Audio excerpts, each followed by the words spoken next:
Fantastic. Hello, everyone. Thank you all for joining us today on our webinar on personal branding and LinkedIn strategy.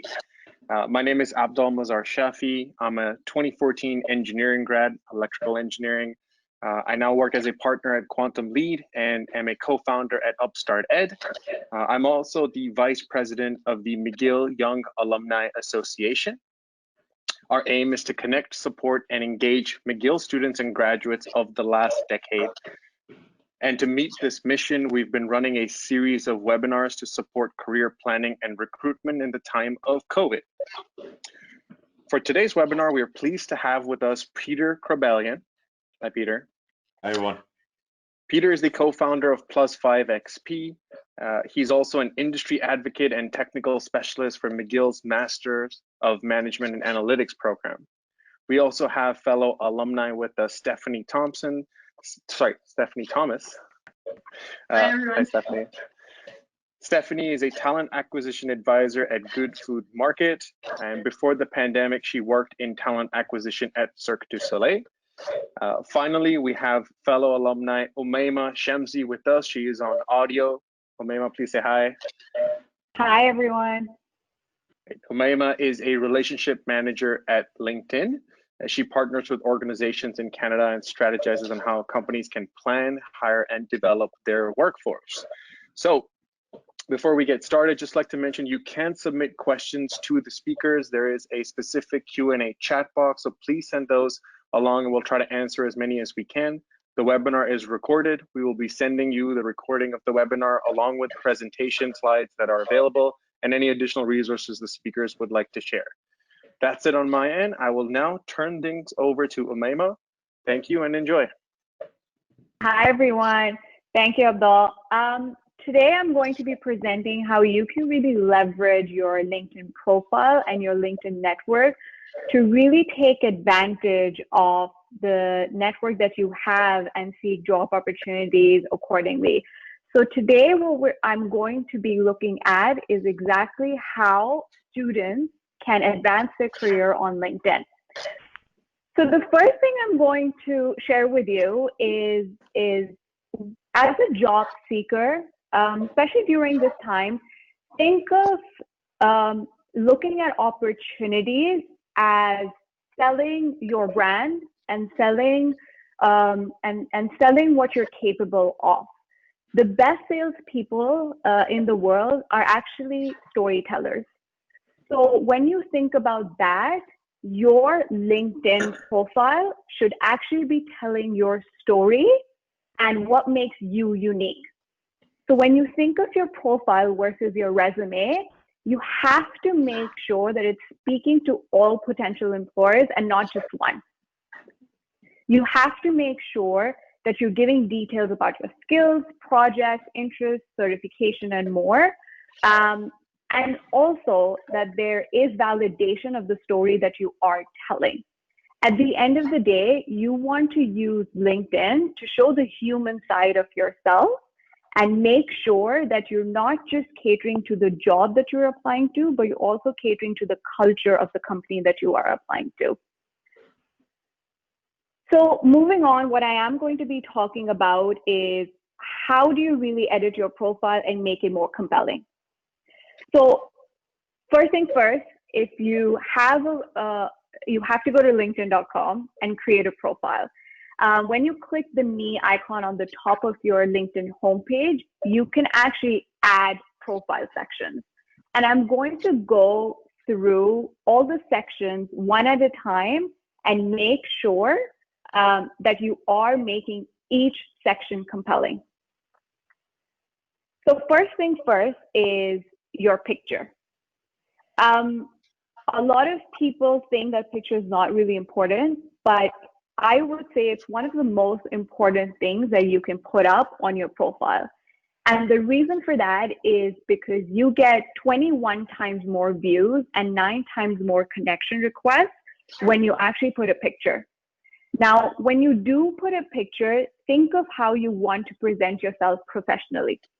You want to make sure that there are no distractions in the background, and you want to make sure that you are dressed up for that occasion. So it has to be focused on your face. And when you are thinking of any social media platform, for example, Facebook or Instagram, you're going to be adding a group picture. You want to be adding pictures with your friends. Whereas LinkedIn, it's all about you. So show the best version of yourself. Make sure that it is focused on your face. And after this call, we will be sending a document where you can go and actually get professional pictures taken for your LinkedIn profile. Moving forward, adding your industry. So this is extremely, extremely important. And there are two reasons for that. So number one is that when you are actually putting an industry, you end up getting 9 times more profile views. And the reason that is important is, number one, for recruiters, is if you are a job seeker and if you want your profile to be at the top, you want your profile to be visible, then industry is extremely important, because that's one of the ways that recruiters will look at your profile. The other aspect is that as a fresh graduate, this will show the ideal industry that you want to get into. Again, it's going to show a background of what you may have studied and what you want to get into, or you may have studied something completely different but want to get into a new industry. So this is extremely important, because this is one of the ways that recruiters are going to search for you. Now, your headline. Headline is key, because think of it this way. After my section, Peter and Steph are going to go through a professional brand, and why a professional brand is extremely important in this day and age.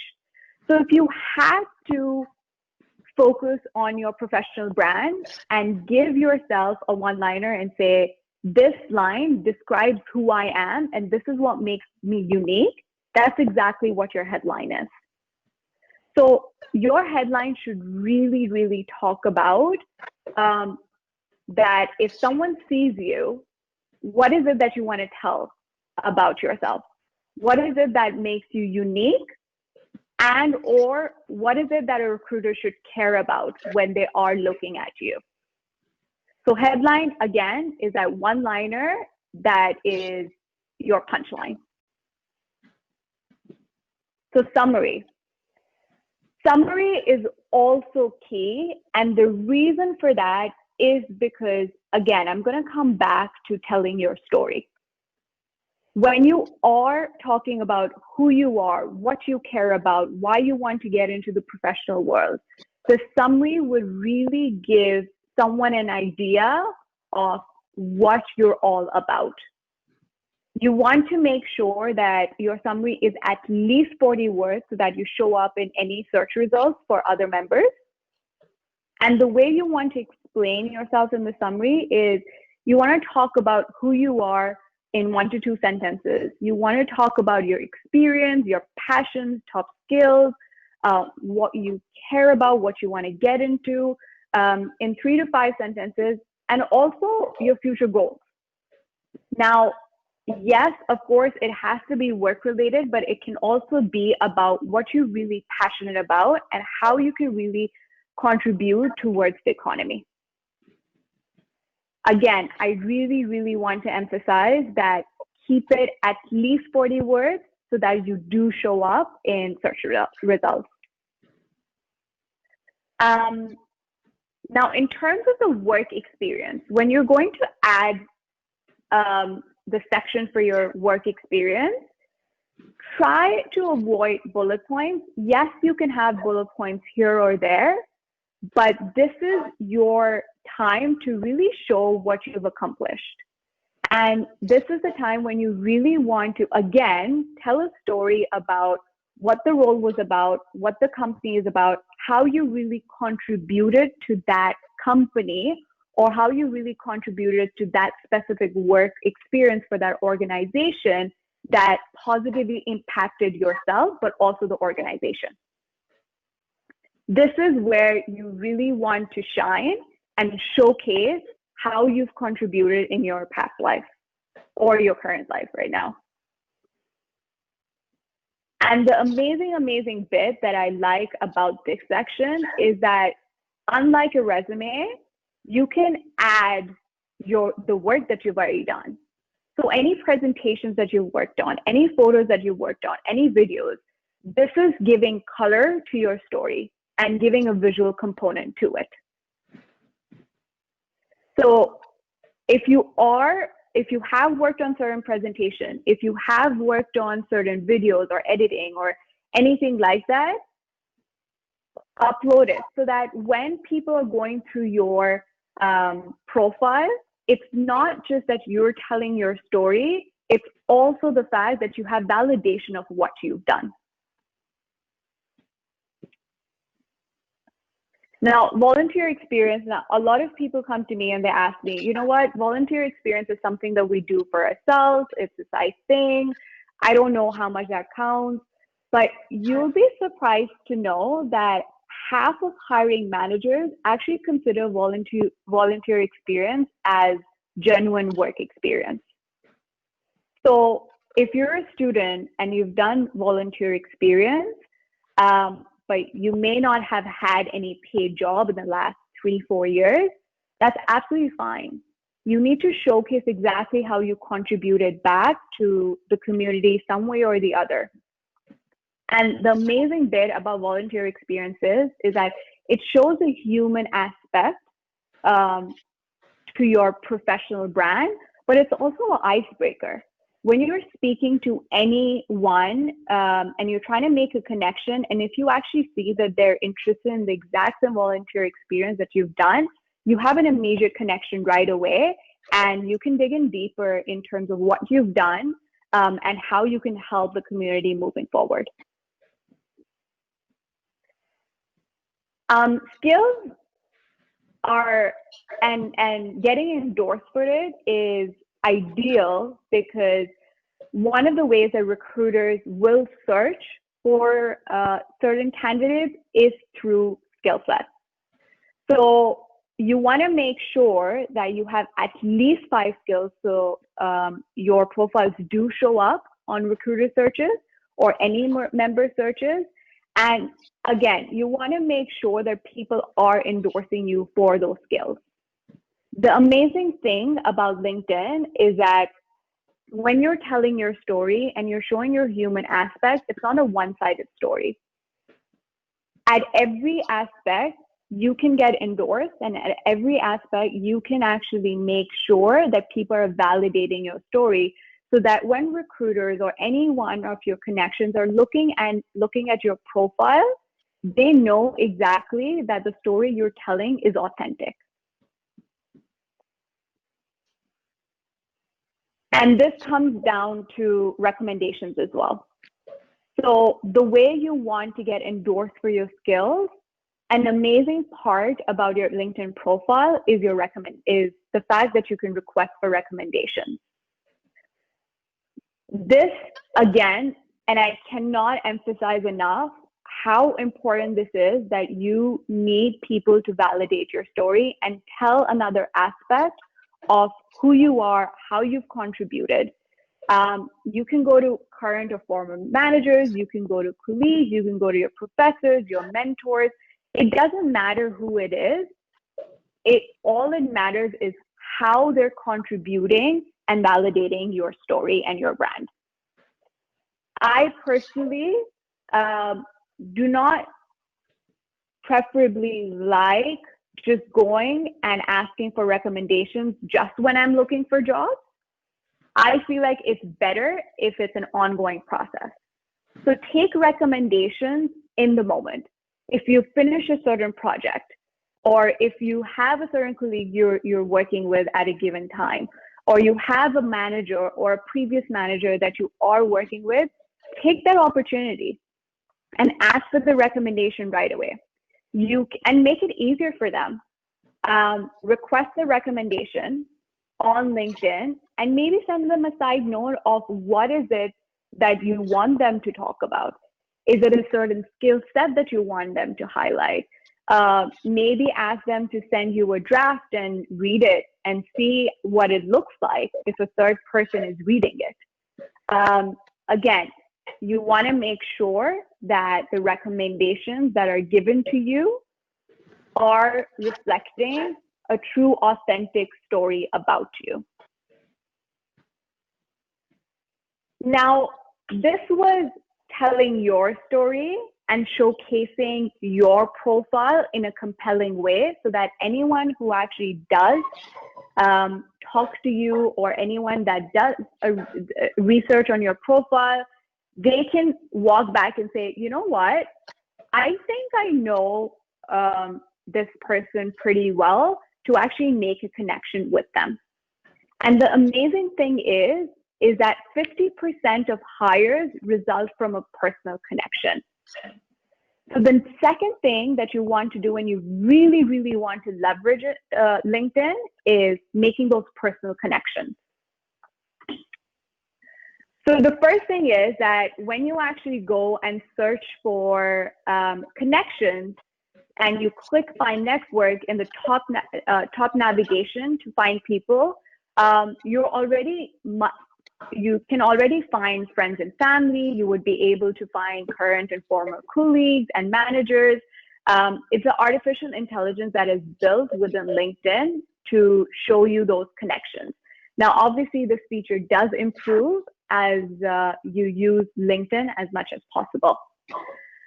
But think about when you are creating a connection, right? A lot of people will look at a profile, they want to create a connection, and they want that person to be part of their network. But when you are creating a connection, one thing that you truly, truly want to think about is, why would the other person want you to be part of their network? At the end of the day, any connection has to be mutually beneficial, and you have to give them a reason to connect with you. So my biggest suggestion today would be that if you are creating a new connection, make sure that you're adding a note. Make it personal, personalize the message, and make sure that you are catering it to the person that you're sending it to. Sending a very generic invitation might not give you a response. So from my personal experience, I can tell you that if someone is sending me a connection and I have no idea who they are, there are probably 0% chances that I would want them to be a part of network, because I don't see any reason for them to be part of my network. But I can definitely tell you that there are way higher chances if they would want to connect for a reason, and they would want to see how we can mutually benefit each other if we end up being part of each other's network. So sending an invitation to connect and sending a note with it is one of the ways you can do it, but you can also send them emails. And when you do send them emails to connect, you have to make sure, again, that it is personalized. Think of it this way, that if you are meeting someone in a coffee shop, and if you are meeting someone and you want to connect with them, it's not just going to be, hi, I want to chat with you. It's going to be more about, this is who I am. I think this is interesting about you. Can we connect and chat about X, Y, and Z? So give them a reason of why you want to reach out. So there, essentially, as a job seeker, 2 ways you can do this. So number one is that you can actually connect with certain people for information interviews. So for example, if you are trying to get a role in a certain industry and you find a connection on LinkedIn, but you're not already connected with them, you can actually send them an email and set up time with them. This is a great example of how you can send someone a personalized email to create, to set a time for informational interviews on any advice that you want on career paths, learning about the industry, learning about a specific company, or even establishing your professional brand. At the end of the day, the more connections that you have, the more probability that you have of landing the ideal job that you really want. And during this time, you're doing your research, and that's exactly why you want to connect with people. The other way you can leverage this is referrals. So when you are looking at a certain job, let's say, and you look at the company and you know someone in that company who's working for their organization, send them an email.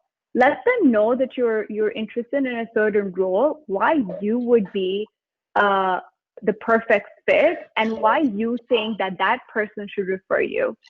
Now, Stephanie later can verify this from her own experience, but more than 60% of the workforce has referred someone to work at their company.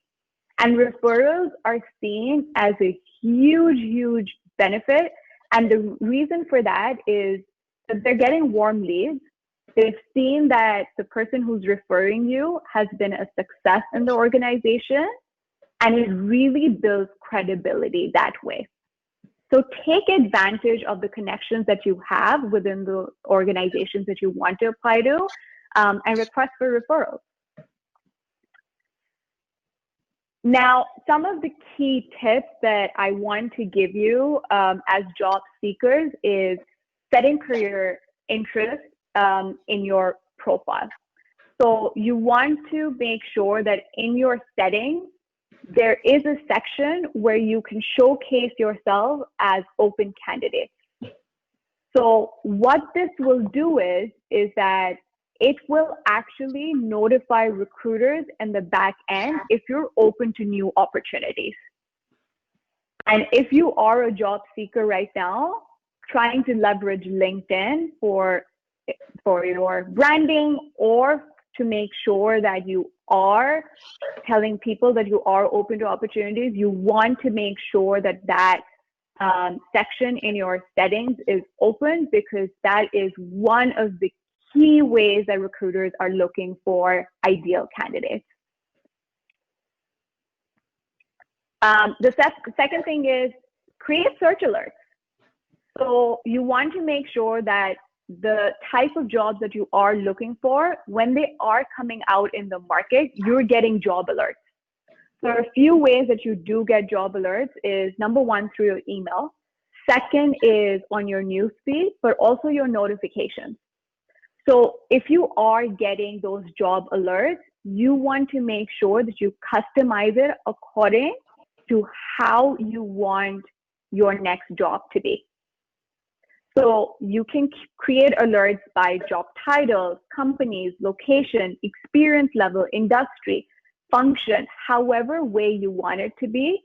The best thing about this is that the more you focus on creating alerts, number one, you're probably one of the first few ones to apply to it.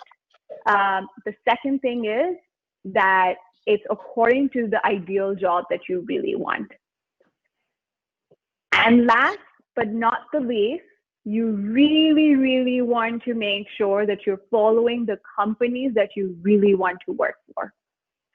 And the reason for that is, number one, the way that recruiters may be doing research on you in terms of the fact that they want to see what your profile looks like, what have you been doing, what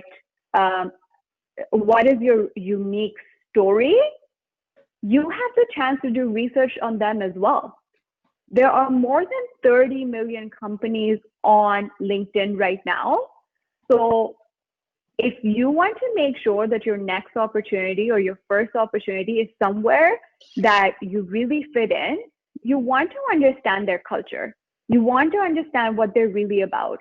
So looking at their homepage, looking at the updates, how they're treating employees especially during this time of COVID, you really want to make sure what they're focusing on, how they're treating their employees, but also what their culture looks like.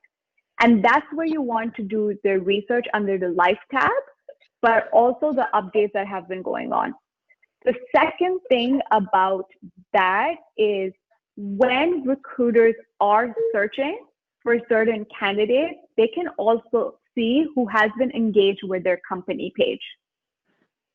So recruiters know that people who are engaged with their company page are more likely to apply for certain jobs. But at the same time, you're going to be on top of the list if you are engaged with their company. That means that you've been doing your research, you've been engaged with them, you want to work for them as much as they want to recruit you. So make sure that this is a two-way stream. You are communicating not just with the network, making connections, but also with the companies that you ideally want to work for. So that's pretty much all that I had for today. I'm going to pass this over to Peter, and I'm going to answer as many questions as I can during the panel section and in the chat box if I can. Over to you, Peter. Thanks, Umaima, but we're going to first start with Steph. So Steph, you ready to go? So we're going to give it, no, don't worry about it, but we're going to give the aspect of what a recruiter does on LinkedIn. So Steph, all you. Do you see it? Everyone see my screen? Yeah, are you full screen though? Yeah, okay, yeah, perfect. Really good. So basically everyone, my name is Stephanie. When I was working for Cirque du Soleil, I was the international sourcer. So I was their in-house headhunter. So I spent my life on LinkedIn and I still do, but I have a different license. So I actually think it's really important to talk to you about how do companies make their strategy, and there are budget implications that you should keep in mind. So I'll show you what that means for you as a candidate and how you can actually help out maybe smaller companies that don't have as much budget to find you as well. So basically LinkedIn is like the top tier recruitment tool that we use for white collar employees or professional employees. It will beat out Indeed any day. The search capability is really advanced. There are other AI tools that we use on the market, but they're not as exact as LinkedIn. So the first go-to for almost any professional recruiter is going to be this tool. That's why you need to exist. It's like meeting somebody at a party and not having Facebook or Instagram, like people think you're weird. So we have the same reaction. So I'll go over kind of, how companies set up their own parameters, very high level, just to kind of explain to you what it means for you. I'm going to talk to you about a LinkedIn recruiter license versus a LinkedIn Lite. We have more restrictions with a Lite, so I'll let you know what that means as well. And I'm going to go into when do we actually headhunt, because we don't do it all the time, and what are we looking at and what are we actually searching for when we do it. So Umaima went over a lot of different factors. There's actually about 6 that we use every single day. So you can change slides, Pete. So first of all, posting on LinkedIn. Companies obviously will kind of select the plan that they want with LinkedIn. So to have a corporate page, there is a cost. To have LinkedIn license, there is a cost, and that'll a little bit affect their posting strategy.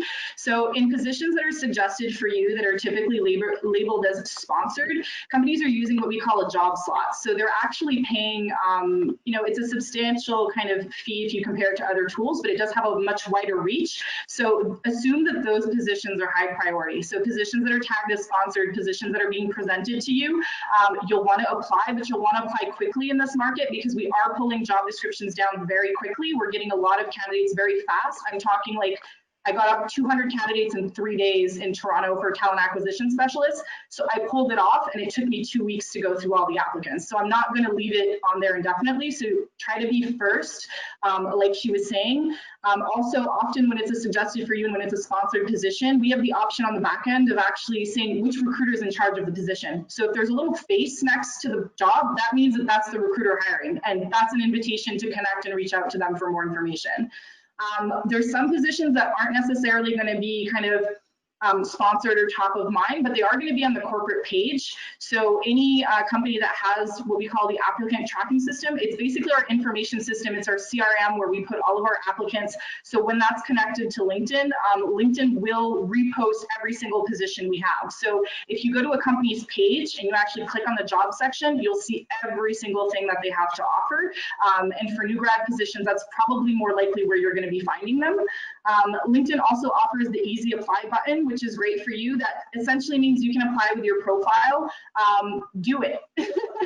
You don't need to have a super long resume anymore. You don't need to have, you know, a cover letter. If companies are inviting you to apply through Easy Apply, do it.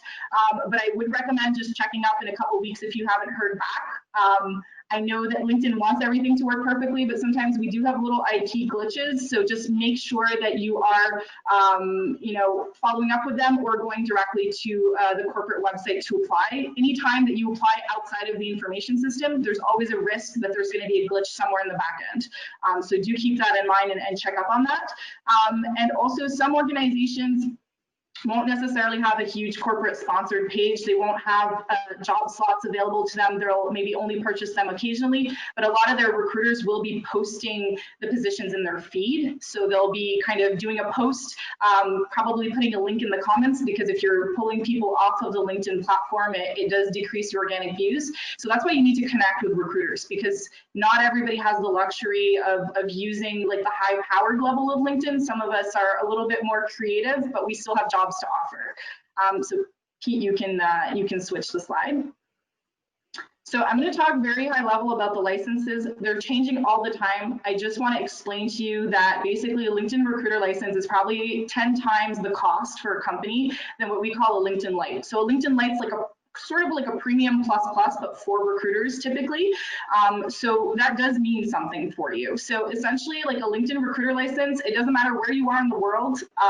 It doesn't matter how many of you there are. I can find you, I can contact you. I have unlimited emails. I don't have to be connected with you anyway. I can find you purely based on keywords. So I can definitely reach out straight away. Most companies will not necessarily have what they call the enterprise agreement. So you might have one or two recruiters that are in charge of like more serious headhunting that will have the full license, but the other ones won't. So if you're looking for something local, something that's more entry level, it's probably not the most senior headhunting recruiter who's going to be holding the license. So do keep that in mind. They're much more likely to have what we call the LinkedIn Lite. One might be telling me that the name changed. I know they're upgrading some stuff shortly, but the recruiter Lite license will get us the same results essentially, but we can only go to 3 connections away from us. So that's why you have to connect with recruiters. That's why you have to connect with a network, because if I have a Lite license and we don't have to share any connections, you might be in Montreal, you probably won't come up very high on my feed. Whereas if you're connected with 2 or 3 people I know, you're gonna pop up immediately. So that's why, like, that's the incentive of why you should be connecting with recruiters, especially in companies that you're interested in. You should be connecting with alumni who have the job that you want or working at the organization that you want. It'll get you located much quicker. We also have a limit of the amount of emails that we can send when we're using the Lite license. So it's much more likely that recruiters are going to be connecting with you and sending really brief messages because they don't want to necessarily like spend all of their contacts. Something that you can do to help them is if you respond to an email, even if it's a negative message, even if it's you saying, hey, thanks, but no thanks, we can get our email credit back, which means the recruiter can keep contacting more people. Maybe they'll contact somebody that you know who would be interested. So that's really helpful. And also, like, you should always respond to a recruiter. I've headhunted executive level senior directors. They always answer. These people have agendas that are going to be way more busy than yours, but they'll always respond within about 2 weeks, even if it's to politely decline, because they know that the day that they're going to need something, you might be in a position or in an organization they're interested in, and they'll reach back out. So it is a two-way street 100%. And also on the Lite, sometimes we see a little bit less information. We don't have the exact same view. So it is important to kind of go through all those settings that Umaima was talking about, set them up. Also, if you're looking for a job, don't make your profile private. Like, why would you do that? We can't see your picture when that happens. So we're less likely to kind of link with you. You make it more difficult for recruiters that don't have the full license to kind of locate you. So keep those things in mind. You can always put it private later if you want, but if you're actively searching, you need to activate all the features to ensure that you're really, really visible. So this is kind of the restrictions that we typically face on the recruitment side, given that it's an employer's market right now, right? So unemployment just went from 4% in Quebec to 17% over COVID. So the tables have turned. I'm not sourcing nearly as much as I was before because applicants are coming in. So you need to be sourcing us. So you need to be using what a recruiter does. You need to be finding recruiters or finding the hiring managers or finding somebody at the company that you can talk to. Beware though, don't be too aggressive. It's kind of like dating. Like if you tell the person in front of you you want 6 children in the next year, they might run away. So start an organic kind of network, ask them questions about the roles, ask them for, hey, like I'm a junior in marketing. What are the entry-level marketing position titles at your company?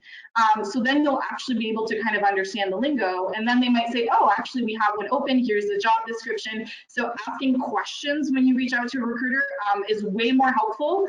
Do not send me your resume, because I can click on your profile and see what you've done. So that's useless to me. If I want to see your full resume, I will ask you to send it over, or I will ask you to submit it in the ATS. I would always recommend that you apply before reaching out, especially in this market. It can be kind of a back-to-back, but I can just pull it up on my computer when I'm looking at your profile. If you say, hey, like I applied to this position, you should have the name or the job code, because often we have 200 or 300 open positions at the same time. You might not even be talking to the recruiter that's in charge of those roles, right? So we kind of went over this last time, but typically we're divided along either departments or we're divided according to hierarchy in terms of like where the level is, where that role is ranked in the organization. So some recruiters will hire more of the junior hiring. So Pete, you can switch. So when and how do we headhunt? So I kind of went over this. We don't headhunt for every position. The answer is why. Why do we not do this for every role? Because we don't need to. So we do try to be efficient in our process as well. So some positions are easily filled with what we call the post and pray. So like I was talking about, you know, that recruiter position I had in Toronto where 200 people came in. Why would I take the time to source? Sourcing is really effective when you have a specific thing that you're looking for. So we headhunt for what we call in recruitment hard to fill roles. So senior management, usually subject matter experts, or even junior positions, but that require very high demand hard skills. So I'm thinking of developers, like developers never apply, like you have to hunt them. And also certain positions that can be a challenge, but to your organization specifically. So for any of the accounting kids, if you have the CPA title, you probably want to work for a Big Four, like 95% of you do. So if you're a company that's not a Big Four, if you're a company in industry, if you're a company that needs the CPA, needs somebody who's fluent in French, which is a lot of Quebec companies, you know, we have to source for that. We have to headhunt because we're not the ideal employer established by the market.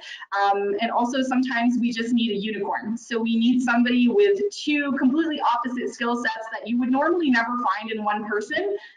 We're going to go to LinkedIn, and if they exist, LinkedIn is going to tell us. And if they don't, because this has happened to me before, a unicorn will literally appear on your screen and tell you to talk to your hiring manager because this profile does not exist in the world. So that's kind of when we headhunt. So think about what you do. Think about if there's a lot of people who graduated with you. Are there a lot of these kind of positions in companies, right? So I know a tricky position to kind of get into is often internal communications. There's usually 1 or 2 people max, but there's a lot of people who go into comm. So you won't be in a headhunting status. You're going to have to headhunt. It's going to be a little bit different.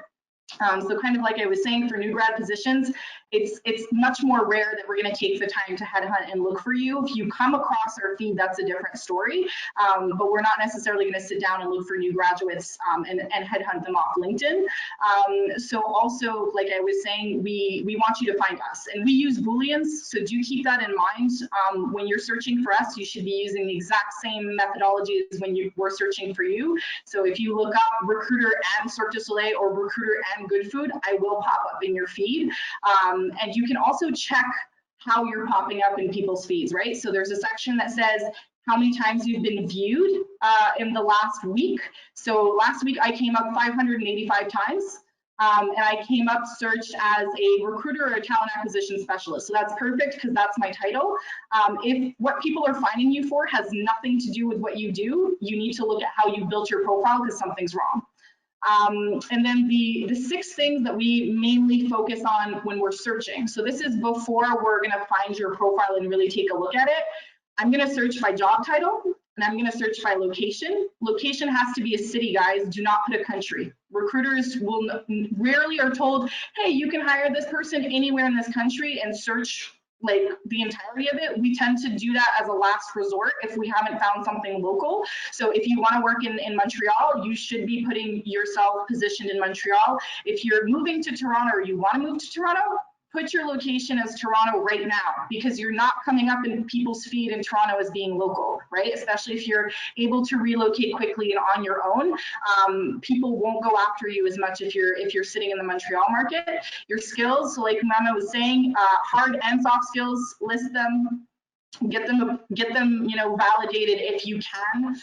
Mention them as keywords too in the projects that you did, right? So if your organizational skills, something like that, you should be repeating it 2 or 3 times in your profile in different places, because sometimes the way that we search only the job title or only keywords. We rarely fill out everything, because if we put too much information, often people who do qualify kind of get kicked out. It becomes too much of a narrow search. So we typically will use keywords and location as like the top things that we look for. Your professional title. What I mean by this is, do you have a designation? So if you have an MBA, if you have a CPA, if you have a CFA, that should be in your header, because that is something that I use when I'm looking for you. If I need a CPA, I can't not hire a CPA. So definitely kind of list that. Don't list a Bachelor of Arts in Political Science. We won't use it for that kind of position. So think of, is the order linked to your role, like the professional order, is it strong? Is the degree that you have really specific? Like PMPs and MBAs will definitely search by that. Having an MBA is rarely a job requirement though. So it comes up as a nice to have, but it's not necessarily where we're going to get started. If you want to work in the local Montreal market, you need to list your languages, because some of us have some flexibility. We can hire people who don't speak French for certain positions in the company. We would never be allowed to list that on any kind of job description due to 101 laws, but sometimes we do have some flexibility. If you speak French, list it, because if you went to McGill, the assumption that most recruiters make is, oh, they're English, unless you have like a French high school or CEGEP listed before, or if your profile is bilingual, which can also be a good idea. If you're a French speaker, you should have a bilingual profile in Montreal, because I will search by language if I have a restriction, right? So Cirque du Soleil, even my developers had to speak French because I had a French developer team, so I had to put that in as a criteria, and that narrows down the market a lot. So you might get some visibility with some companies that have those restrictions or who operate in French. The last thing is systems. What I mean by that is, it can be different information systems that you've used. So in human resources, we use what are called HRISs, so human resource information systems, for those of you who did an HR degree, but there's different kinds. And typically, if we're looking for a role, we want somebody who's used the one that we have. So if you've used a Workday before, write that you've used Workday, not just that you've used HRIS. So anything that's a general information system that you know how to use, or general computer system, list which ones. It'll just get you more hits. The more specific the hard skills, the more specific requirements we're going to use, the more technical jargon we're going to use to actually search for you. So that's really important as well. And if you are in IT or anything related to kind of analytics, that sort of thing, list your positions, list those systems as skills as well, because they'll come up faster. So that's a little bit of the introduction kind of on my end. We have one more slide to go. I'm going to breeze through this, Pete. I know I'm kind of rambling a little bit. So once we get to your profile, I wanted to draw attention to what we look at. So the first thing I want to say is I'll spend way more time on somebody's LinkedIn profile than their resume. Like, I'll look at your resume like 5 seconds and I know if I need to read it or not. If I don't need to read it, I'm not. Your LinkedIn profile, I kind of have to scroll down, right, to see your languages, your education. So I'll typically take more time. It's typically also formatted in a way that's more digestible. There's a picture of you. So I have a sense that I know who you are. Even if you've applied in the ATS, if you're in any kind of customer-facing position, if I'm going to send you in for an interview with a manager, I will look at you on LinkedIn, because I want to make sure that you have the basics. So the first thing, if you're really junior, we look at your connections. So we're not going to comb through them, but you need to have 100 people in your network. Otherwise, we're like, what did this person do during your university? It doesn't have to be people more senior than you. It can be friends. Just make sure you're hitting that 100 mark as quickly as possible when you set up your account. The other thing that we look at is, are you connected with people in our company, right? So I did this at Cirque a lot because in the artistic industry, it's very much a referral type of industry. So if I would come across somebody who knew people at Cirque, I would shoot them a quick message and say, hey, I think you worked with this person. What do you think of them? Or do you think they would fit with our culture, right? So we do that a lot in the back end when we're looking for you. Your photos, so obviously we went over that a little bit. We're not looking for you to be super attractive and amazing. We want you to be clean cut, professional, well-groomed, basically. And 100%, we want like a plain background so that it's easy for us to focus on you. If you're in a client-facing role and you don't have a good picture, you're not getting hired, like straight up. Your job title. So we want your most recent or your current job title. Your job title does not have to be the job title your company gives to you. So some companies have really strange internal job titles that mean absolutely nothing on the external market. So take a minute and go look at, what do you actually do? Like, what is that called in the market? Like, what would the job descriptions on Indeed or on LinkedIn be called that do what you do? That should be your job title, right? Because you can put more than one. So you should have like your internal, but you should also have what your market job title is. Because as a recruiter, I don't know if your company has weird names for what you do, but I do know what the general job title is called in the market. So take some time to make sure that you're hitting on that. Your previous title, so we want to see, we want to see the accumulation of your experience. We're rarely looking for somebody who's done the exact job we're looking for 5 years, but we're looking for somebody who has a sum of 5 years of experience. So we need to be able to track that back very quickly, kind of at a glance. We went over this, but your skills and certifications will kind of pop up as keywords on LinkedIn. We will kind of pour over those, especially for the hard skills. Like, we tend to get these really crazy lists from hiring managers, so we try to make sure you have at least half before we reach out to you. So definitely take a look at the job descriptions in the market, right? And the keywords, the key skills, if you have them, put them in your LinkedIn profile, because those are the first words that I'm going to use to try to find you with a Boolean search. Obviously, companies that you follow, super important once again. So if you have an interest in my organization or in my industry, even if you haven't worked in it before, you've probably already read articles, you're probably connected with people, you've probably watched videos, you probably understand a lot more what the culture is. Your side hustles. So, if you're working on a project with some friends, maybe you're not even making an income, but maybe you're doing it on a volunteering basis, or maybe you're trying to build an app. Like, write this down, write what you're doing, because it's often not the same thing that you're doing in your current job, but I'll see transferable skills. Like, if you can develop an app and get somebody to buy it, even if you're junior, I'm going to want to talk to you, because how did you do that, right? It means you have a whole other skill set behind that statement. Your degree is really important to list. So, what's your bachelor, well, your most advanced degree, I would say. If you have completed your bachelor's, do not list your high school. For the French speakers, you can list CEGEP, but you don't need to go back all the way to high school. If you have more than 5 years experience, don't put your graduation year. You're just dating yourself in the market, and you really don't need to, especially for, if we have anybody on the line that, did a degree at McGill as a second degree. If you have work experience in between, if you're like a more mature professional, do not put your graduation at the top of your resume, and don't list the year, because companies will then, not companies, but recruiters look at it and they're like, oh, it's a new grad, and maybe they won't scroll down, but you're not a new grad. You just went back to school. Whereas if you don't put the year, they're going to assume that you might have done this earlier in your career, even if you haven't, and they're going to recognize your work experience a lot more. So unless you were doing your MBA, for example, full time, if you're doing it part time, I wouldn't even put the year that you finished. If you're a more mature, experienced professional, it'll just be much easier for you to be taken at equal or face value. Unfortunately, it's also something that tends to happen when people come with experience from abroad. So you don't want to date yourself, and you really want to be recognized for the seniority that you do have. So make sure that our eye is not driven to the date that you graduated in this case. Your extracurriculars. So if you're volunteering, if you're into arts, if you're into sports, I've seen profiles of people, I called them because they said that they ran a marathon. And I was like, if you run a marathon, you have grit, you're amazing, you have great work ethic, this is why I'm calling you. So everything counts, and your added value. So like Mema was saying, don't list bullet points. Like LinkedIn is for you to tell me who you are, what's your story, and you get 1 to 2 pages on a resume.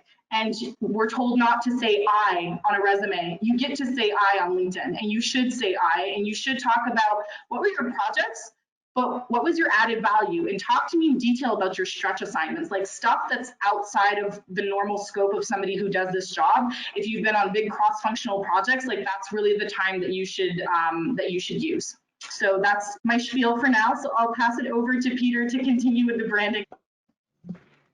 All right. Hi, everyone. So we're going to go this over quick because I want to get to also your questions. So quickly, we're going to talk about branding. So, there's no longer Sanka sets, conferences, and in-person meetings. So how do you have to reach out? You normally, in case you've been sleeping, we're going to be using LinkedIn. But many of you studied something, but, you never really asked yourself, what do you want to be? What drives you? What were your stress assignments? What did you do on the side? How do you want to contribute to society?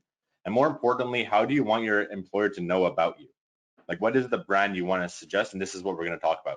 Now, because we don't have much time and I want to get to some of your questions, I'm going to go pretty quick on this, and I'm going to send you kind of like a report, kind of like a playbook to make you just do this so you have the same value as if you just listen to me.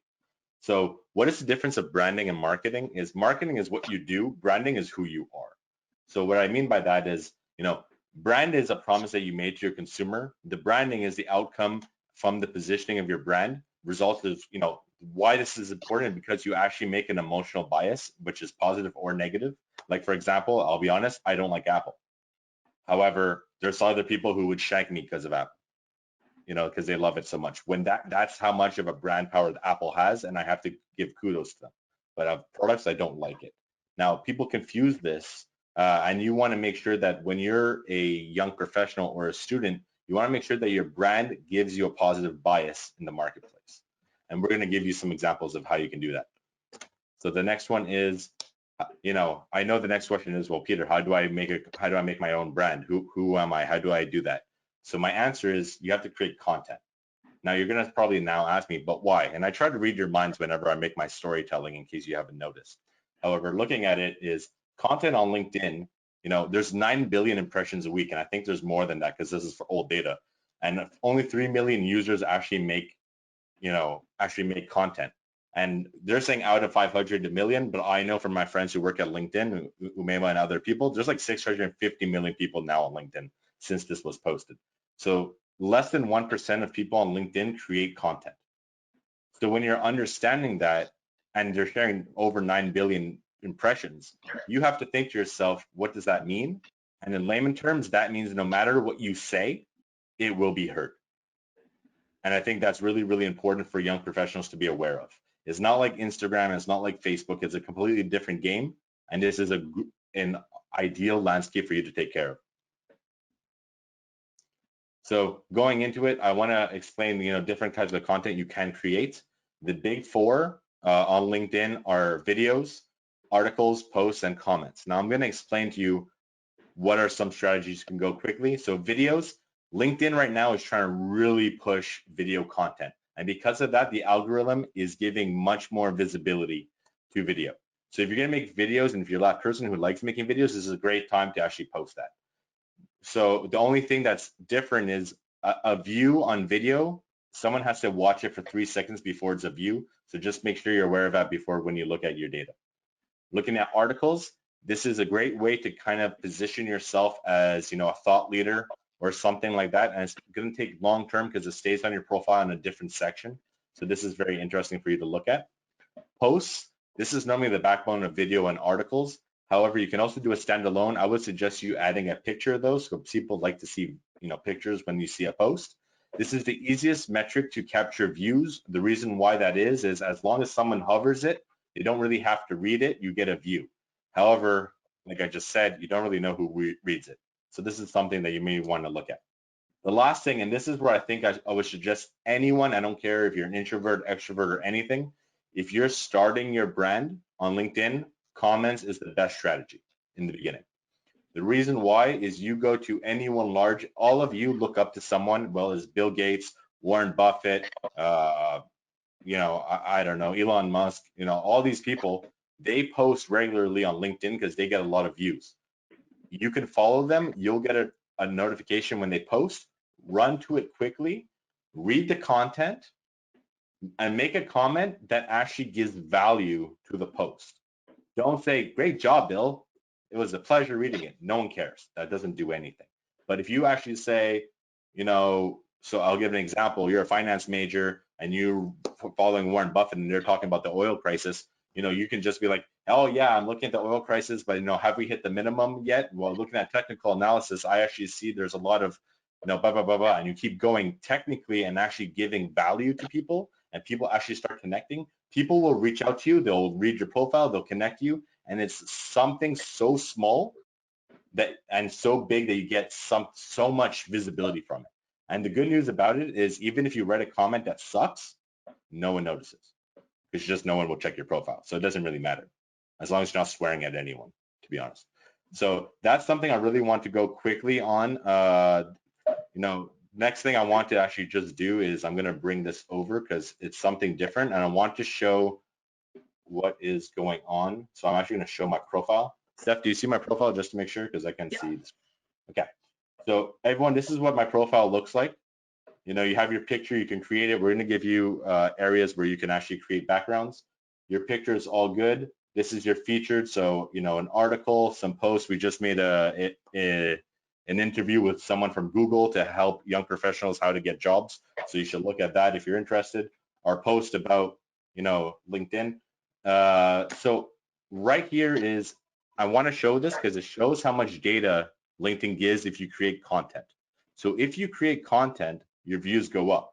So right now I have 827 people looking at my profile. Of course, I'm not saying you're going to have that, but if you click it, you get to start seeing the trends. And as you can see, it's kind of picking up since. But if you look at it, I can see everyone who looked at me and see everyone, you know, and the pickup, which is great because you can also, whoever looks at you, you can actually use this to write back to them and say, hey, I saw you looked at my profile. I just looked at yours as well. We have some things in common. I would love to reach out. This is one great opportunity to reach out. The next one is search appearances. So Steph gave a quick announcement. So in the last week, I have 313, McGill University, Faculty of Law, Desautels, Pratt & Whitney, Deloitte. It tells you who's looking at you. Now, because people kind of look at me in different ways, right under founder, it would say a bunch of keywords that they searched me on. For you, that's going to be very important. And if you see that people are using the words you want to be seen as, this is a great opportunity to know that you are doing the right thing. And if not, you would just pull off and you would have to change your function. The last thing I want to look at is post views. If you make content such as this one, a day ago, we talked about we're going to be doing this thing. We had 7,000 views. By clicking on it, we see which companies were searching us or watching it, which type of job titles did they have, and where were they in the world. This data actually allows us to pinpoint who's looking at us, who's reading our content, and who we should reach out to. So these are just ways I want to give it quickly. Now I know it's 7 o'clock. I know Mayma has to go, and we have to start answering questions. So again, I'm going to give you kind of a playbook to make this a little bit more tactical. You know, step 1, step 2, step 3, and you know, we'll take questions now. We have a list of few already, but let's just get started. Hey, Peter, can you hear me? Yes. Let me just quickly step in to wrap up for those of us who do have to leave by 7 p.m. And then we will stay for another 15 odd minutes or so to address the many questions that are coming in. So firstly, thank you to our incredible speakers today. I learned a lot. I was taking notes. I'll be sharing them and, you know, updating my LinkedIn profile as well. So thank you all. Thank you to all the participants that joined as well. You saw just from the content that's shared, there is so much to go over, which is why this is a series. We're going to have these speakers back in some form or another. Peter and Steph, this is their second webinar. So again, we appreciate the time that they've already given to us. You heard tips directly from LinkedIn. Umaima, who you can't see but can hear, mentioned how you should share your story and get it endorsed to validate the work that you have done. In terms of some numbers, have at least 5 skills on your profile, have at least 40 words in your summary, include your volunteer work, and whenever you decide to reach out to someone to connect, add a personalized message. You heard directly from a recruiter, which is fascinating. That was Stephanie. She mentioned, yeah, I was like, what's going on? to do all these things. Stephanie mentioned how you can stand out when you apply to jobs. Try to be the first applicant when it comes to the jobs that you're interested in. Reach out to the recruiter on the job to connect. Try to establish a relationship. Ask them questions. So key, as opposed to just sending your resume. You also saw how recruiters headhunt, the type of search terms that they use, the parameters. So make sure that you're updating your respective profiles to take advantage of that. And finally, you obviously heard from Peter. I know it was cut short, but Peter will be back, I promise. So you heard from a career coach on how you should brand yourself, how branding is who you are. And to create your brand today, you have to create content. Less than 1% of the people on LinkedIn are creating content. That is a huge opportunity for everyone. So please go ahead, create content. Start with just commenting. Peter, Steph, and the team over there at 5XP are sharing some amazing content. We're sharing them on the McGill Alumni page. So take a look, comment, and engage with them. Use that data. So thank you to Umayma. Thank you to Peter. Thank you to Steph for making the time. You can always connect with all of them and myself after this on LinkedIn, as Peter showed with the profile. A follow-up email, because we're getting a lot of questions about this, a follow-up email with today's recording and the presentations will be shared with you, including a student reference guide that Umayma shared from LinkedIn on how you can update your LinkedIn profile. So please keep an eye on that and also share feedback so we know what you'd like to see in the upcoming webinars. There is a webinar tomorrow. It's at 12 p.m. EST. We're diving into the world of startups and entrepreneurship and how COVID has impacted startups and industries, including funding, working at some of the biggest startups in the world. The signups are open until the end of day today. You will see it in the chat box. We're sharing the link, so please go after this and sign up if you're interested in learning more about that. That's it on my end. So again, thank you all so much. Thank you, Peter. Thank you, Steph. Thank you, Umayma. I'm going to pass it back to the three of you so we can address some questions before we sign off. All right. So Steph, we have some things online. You ready to go rapid fire? I'm ready to go rapid fire. Do you want me to start with what we discussed? Well, I'm going to just read the things that we got online, the emails first that we got before the event. Let me do the cover letter bit though, because there's a lot of questions. So yeah, there's a lot covered. Yeah.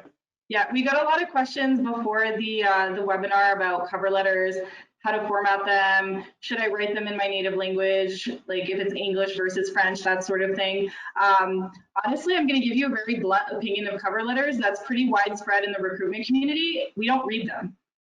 So unless my system is demanding it, it's like a mandatory field for you to make a cover letter. Don't bother submitting one, because I'm going to either look at your resume and then look at your LinkedIn, and that's where I'm going to learn about you. Cover letters are very outdated in terms of how people use them as well. When people are writing them, they tend to just regurgitate exactly the same thing that's in their resume. They tend to tell you 5 times that, oh, I believe I am the best candidate. I really want to work for you. You might really want to work for me, but you're focusing on your want as opposed to your added value, which is like the huge mistake that people make in cover letters. So government entities that are hiring right now, typically they'll have systems demanding cover letters. Your cover letter should be different for every single position. You need to double check if you're applying to more than one employer that's kind of in that more municipal government sort of sphere that would be requiring cover letters. A big mistake that we see is people forget to change the job title that they're applying to, so we know that they're not, like you're putting in the effort and then we're like, oh, well, you just applied to this other company that's my competitor and you didn't even bother to change the title. So be really, really careful with that. But generally, I would not recommend that you actually write one unless you have to. And yeah, that's kind of it. Like nobody I know looks at them at all. So right. It's not where you should be investing your time, in my opinion. 100%. I completely agree. I'm just going to add, because I know Umayma has to leave right after this. I'm going to ask a question for Umayma. Umayma, I am a student without a job and looking for a position. What should I put on my LinkedIn header to stand out from the countless other students on there? That's actually a very interesting question, because I've seen a lot of students put up, I'm open to new opportunities, and that's about it. It's very, very important to showcase how you're going to impact the economy and how you're going to contribute to a certain organization, and that's what your headline should be.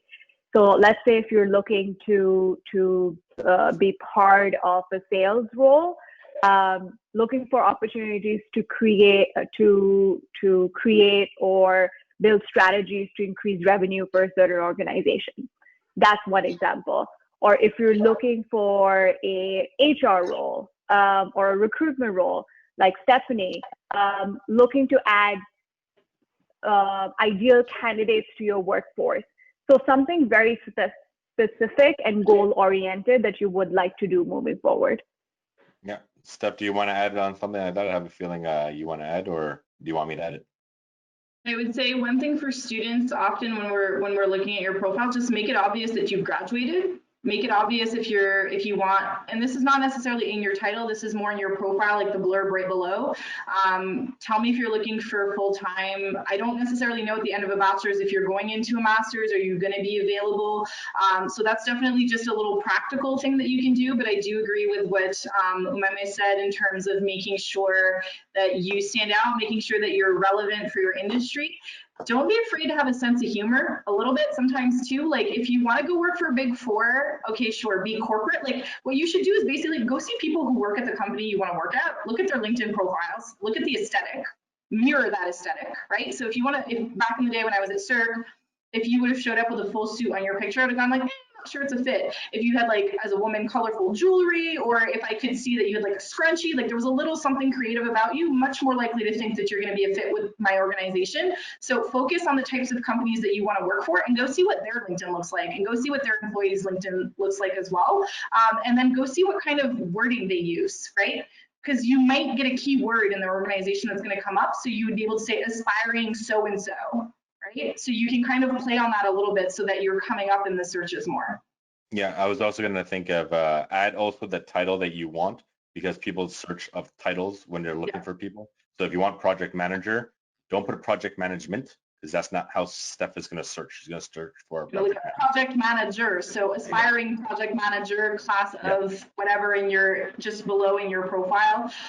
So yeah, that's kind of what I'm going to be looking for. Yeah, just an example. So my next one, as a person, this is for Steph. As a person just starting out, I'm nervous reaching out to a recruiter. I fear acting a way that is frowned upon and would hurt my future chances. What are some of the biggest mistakes people make when reaching out to a recruiter? Well, other than throwing a CV at your face, Steph, what is the worst thing they can do? Don't throw a CV in my face. Read my profile, because most good recruiters, there's a difference. We're going to tell you what we're working on. So if you read my profile right now, it says I'm a recruitment nerd. It says that I'm working on the ATS. It says that I'm opening the project for good food in Toronto. It says that I'm, my newest obsession is data analytics. So if you're looking to work in Montreal, maybe I'm not the person in my company you should be connecting with, because I specifically stated that I'm focused on Toronto right now. So take some time, try to find that recruiter. Like I was saying before, we're usually divided along departments. So if you do, for example, if you're looking for a recruiter at Pratt, you would do recruiter or talent acquisition specialist. There's more than one title to find us, so check it out on Indeed. Go draw those titles off. And Boolean, Pratt and Whitney Canada, and engineering, for example. If you want to talk to the engineering recruiter, they're probably going to pop up, right? Or there's a manager that's going to pop up, or somebody close to them is going to pop up. If you're not sure when you're like reaching out to them, you can ask them. You can say, hey, like I'm interested in positions in marketing at your organization. Would you be the best person to talk to from a recruitment standpoint, or is there somebody else? Because you have to have a specific question. Right? Because if you're coming at me and all you're looking for is a connection so that you can ask me every 2 days, have you gotten my resume? Have you gotten my resume? Recruitment is a process. It typically takes 2 to 3 weeks to go through all of the applicants to start phone screening and stuff like that. If you haven't heard back after 3 weeks, you should follow up once or twice and then assume that you haven't been retained. To be honest with you, that's the timeline you should be looking at. And we'll reach out to you. Like if you have the profile we want and you connect with us, we'll talk to you for sure. If we're not responsive, but if you're messaging us in the middle of the day, we probably have interviews back to back. So message us at 5 or message us when we're coming into the office. Most of us have half an hour in the morning where we're just logging in to check our emails, check our LinkedIn, that sort of thing. Text us at lunch. Think about when you're texting us, because a recruiter's schedule is normally back-to-back 30-minute interviews. Some of us do up to 10 or 15 a day, depending on the type of position. So just think about that. 10 times 30 minutes is a lot. It's intense too, talking to people. So try to hit optimum time and be specific. The more specific you are, the better. And if it's a yes or no question, or if it's I can answer you with one word, I'm going to make that effort at least. And then if you ask another smart question, I'll probably connect with you. Like there's probably some people that I connected with last time that I took a lot of time with because of how they were asking the questions. So that would be my advice. What's the worst thing that's going to happen? Like they're not going to go in the ATS and put, oh, this person is so annoying, and no, like don't hire them. We don't do that. Like we don't have the time. First of all, we don't really care. If you're relevant, we'll reach back out. If we think you're relevant, but maybe not right now, we'll also try to make an effort to give you some pointers. Agency recruiters usually will respond a lot faster because they're working for a client and they have to fill as soon as possible. They have more like a financial mindset, whereas in-house recruiters that are working directly in a company, they're more looking for the exact right fit. So sometimes we tend to be a little bit slower than agency recruiters because we're working on, you know, more projects, branding, more fit. Like we're in-house, it's a little bit different in terms of how we do stuff. So a long-winded answer, but hopefully a couple takeaways. All right, so I'm going to answer this one. How do we sound more genuine when connecting to recruiters and employees at a company when you're interested in working in it? So I'm happy you said that, and I'm going to make sure to go a little bit deeper on that. Reaching out to recruiters is fine, but like Steph was saying, recruiters are kind of spammed right now because everyone's focusing on recruiters. There's other people to reach out to on LinkedIn. So let's say you want to work on a team of X, you know, reach out to find out who do you think the hiring manager should be, who is the recruiter, and who are two people you think would be on the team. Now, the reason why that's important is going out to, you know, the hiring manager is technically the person who makes the decision that you really want to go to. Steph is just there to consult, like as the recruiter, like they're a team kind of thing, but the hiring manager has to make the decision. They own the rec. And then you have the two people on the team. So if you can, getting the manager is good, but if sometimes they're busy. Recruiter is always going to be busy, especially during time of COVID. But the two people that everyone forgets are the people on the team that can also go to the recruiters and go internally and support your claim to getting the position. A lot of people forget about that. And the best news about it is a recruiter and a hiring manager know what is allowed to be said and not allowed to be said. They don't really share secrets. But when you ask people on a team, they haven't been prepped or trained to really know what to talk about. So if you ask them, what projects are you working on? They're like, oh, blah, blah, blah, blah, blah, blah, blah, blah, blah. What technology do you use? Blah, blah, blah, blah, blah, blah, blah. And they just give you everything. And you're just like, well, thank you so much for that. Thank you for that job. That was the easiest thing in the world. So I would say just also change your strategy when you're actually reaching out to people. That's another question. Fourth question. Would you recommend applying on jobs on LinkedIn or any on the company website, Steph?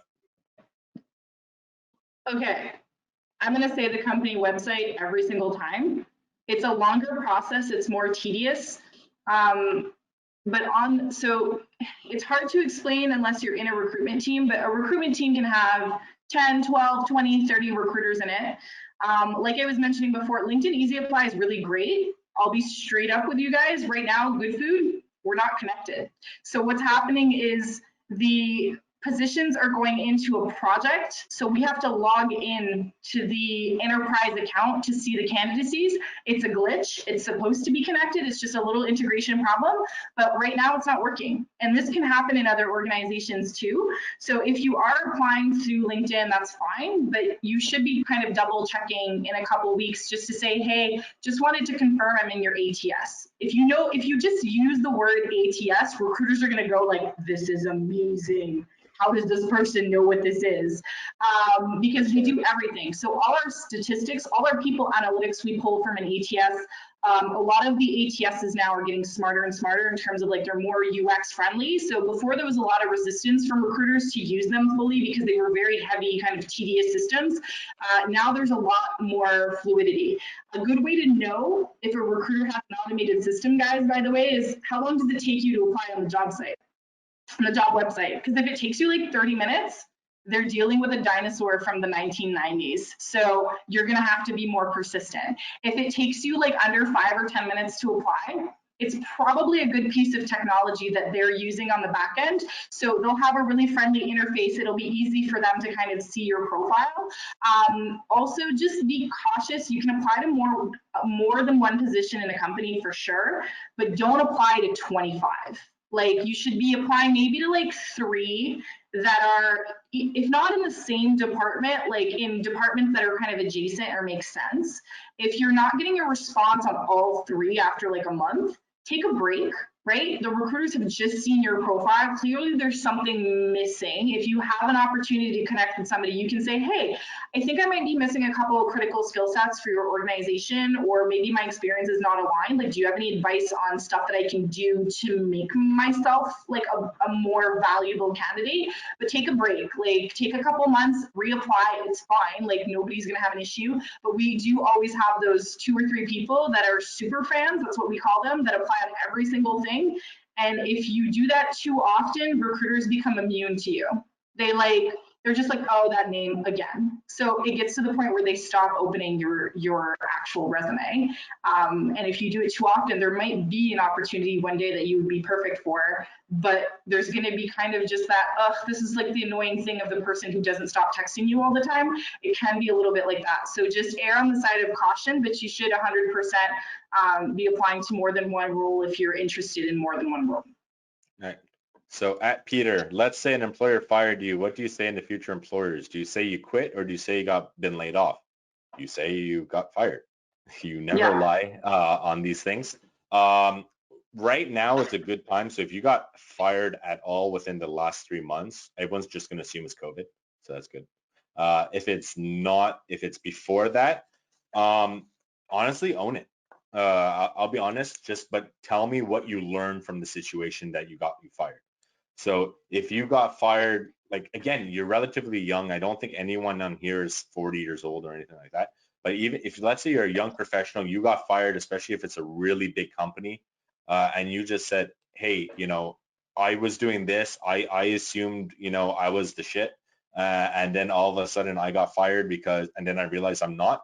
You go, hey, well, because of this situation, I learned this, and this, and now I'm ready to deliver value to you and your company. Most employers will say, thank you very much for the honesty. You're on the team. So I'm going to come at you from a recruiter's perspective, because I agree with half of that. If you're fired because the position was eliminated, because there was a downsizing for COVID, because the position was reallocated, because teams merged, you just say I was terminated because of this. It's a very kind of transactional thing. Especially if you're a junior, the assumption is just that the company decided to keep its more senior people, so that's fine. If you were terminated because you did something wrong, like I would be very surprised. Not illegal. Like my thing wasn't illegal, but. Yeah, so if you really if you did something wrong, like you're gonna have to have the story around it and really explain like where you were coming from, what you learned, like just be clear and concise. Because if companies call for references, like they may not give one and they may not talk about it, but if we get a nasty surprise like that at the last phase of a recruitment process and you weren't transparent enough with us to for us to feel like you kind of acknowledged it, that's one situation. Performance issues, when you're younger, it's just coaching that you need, right? So it could just be like, hey, like actually like they terminated me, but maybe I was maybe you're in a smaller organization that didn't have a training program. Maybe your manager, you asked for some support and your manager wasn't able to give it. It's okay to say something like that. It's not okay to bash your ex-employers though. If you bash your ex-employers, what you're telling your future potential company is that, hey, if ever something happens, I'm gonna go blacklist you on the market and tell everybody that you're a terrible employer. So you can say that you lacked resources. You can even say like I had a disagreement with my manager, or I really wasn't in tune with them. But be mature in how you present the information. And just if you had a disagreement with a manager, what was it about? Like, is it because somebody was micromanaging you? Because we need to know that. Because if the manager hiring you is a micromanager, we're gonna say, oh, this is not going to be a fit for either one of them. But that doesn't mean we're going to discount you for a position in an adjacent team. We might just go with a manager that'll give you more space. Like we have to adapt to you as well. And I think that sometimes when people are junior, we're afraid of saying what we want. And we're afraid of not just saying yes to everything, but the most interesting conversations and the most interesting interviews we have are when it's more of a conversation with the person. And when the person shows a little bit of themselves. You don't have to be perfect. We think that's suspicious, right? So if we're asking you like, hey, talk to us about a time where you didn't perform at your max, and answer honestly and tell us why. Tell us what you do differently now. That's all we're looking for. Yep. We're not going to fault you for what you did 5 years ago, right? So long-winded again. Come on, Steph, get your shit. Punching. Okay. So what are volunteering experience should be included or excluded? One, I'm gonna say right away, you never exclude volunteering experience because it's rare. For example, is 1 week of volunteering long enough? Could you recommend a few volunteering groups in Montreal? I have a friend who actually made a website during COVID for this, so I'll share that later. I think we shared it on the last panel, I think, right, Abdel? Something like that, right? So we share that again, but I'll just take this one quickly. As long as you could explain the value that you created, like even if you did that, like a soup kitchen, like just say like, what else did you do? Like, why did you do it? What was in it for you? What was in it for them? Like, don't just say I did it because like my mom forced me. Like that's not going to be a great reason, but just try to say what value and why you did it. And ideally try to relate it to the company, similar missions or similar acts at the company. So if you know the company you're applying to does a soup kitchen on Christmas time, this is a great thing that you want to share. Going on this, that. Do I need to post a lot in order to show authenticity? What's the recommended posting schedule to build your brand? Oh, that. Okay. So Steph, you'll bounce off with me after this one. The more you post, the better it is going to be for you because it is, but it's more about consistency than posting more a week. So if you post once a week, but it's always once a week, that's okay. I'd rather that than, you putting 5, none, 5, none, because you want people to constantly come up to you. You want to create a habit. But don't spam. Don't post 5 times a day. Like you should post one thing. In comments is fine. You can make more than one comment a day. But if you're putting out an article or a video or something like that, like you're gonna overburden people, and you're gonna kind of become that person that's always in their feed. And if you're putting out too much content, it's gonna be less and less authentic and less precise. It's gonna be more and more fluffy, which I really don't like. Yeah. This is my personal thing, but so keep it balanced and keep it real. So it has to be real. I think that's what Steph wants to say. It has to be real no matter what. But more importantly, it has to relate to your brand. So, and that's why you can't have 10 subjects you talk about. Like, so if you ask like, what is my brand, and Abdal knows and Steph knows, is I help young professionals. That's it. Okay. But if I start talking about race cars and I start then talking about the online dating and I start doing all this and just so I can make sure I have posts, it's going to go all over the place and no one really knows what my brand is. So I would suggest, regarding the schedule, I'll give you a few little hacks. Mondays, people pop in early in the morning to be on LinkedIn. Wednesdays at lunch is a good time to post as well. Thursdays is good as well. Friday afternoon is great, but Saturday and Sunday suck. So you're going to have a nice boost on Friday and then it's just going to drop. So that's why Wednesday is in my opinion, Wednesday at lunch is the perfect because you get Wednesday nice, Thursday nice, Friday nice. Okay. So if you have to post, that's when you do it. What location should I put if I'm in Montreal right now, but I don't mind being relocated to other cities in Canada or US? Steph. Can I take this? Yeah, I just had Steph. No one wants to relocate you to any other city than what you're in right now because it's COVID. So I would keep Montreal and I would focus on Montreal market. You're gonna have to pick a city because if you're super general, first of all, when you're more junior, there's 2 things. A company will not pay to relocate you unless you're like the craziest developer and Google wants you. We want you in the city that you're already in, and we're not willing to wait. So if you're willing to relocate, you have to keep in mind, you have to be able to do it within a 2-week notice period, because we're not going to wait longer than that. There's probably a lot of other junior candidates that are lined up for this position. And with COVID, what's the tendency? We want to go local again, right? So that's number 1. Number 2, if you're willing to relocate across the US and Canada, you better make sure that you're already legally entitled to work in both countries. So if you're applying to positions in the US and you don't have a US working visa, unless you have a crazy, again, set of skills, nobody's sponsoring you right now, especially not with COVID to come in. So you really need to kind of figure out where you're eligible. And if you do have an eligibility, but you went to school in Canada, put it on your resume. Like, write that you're a permanent resident if it's for Canada, write that you're a citizen if you're American, but it doesn't look on paper like you would be American. Like, if you've done all your schooling in Canada for some reason, make it obvious, because the recruiters, the second we see a phone number that's not in the area code, we're like, especially if it's out of country, we're not calling you for a junior position unless we really have a green card to go like worldwide. If it's like a remote position, that's different, but if it's something that's meant to be kind of on site, you know, so do keep that in mind. Being too flexible sometimes will hurt you. So you need to think about, where do you want to live?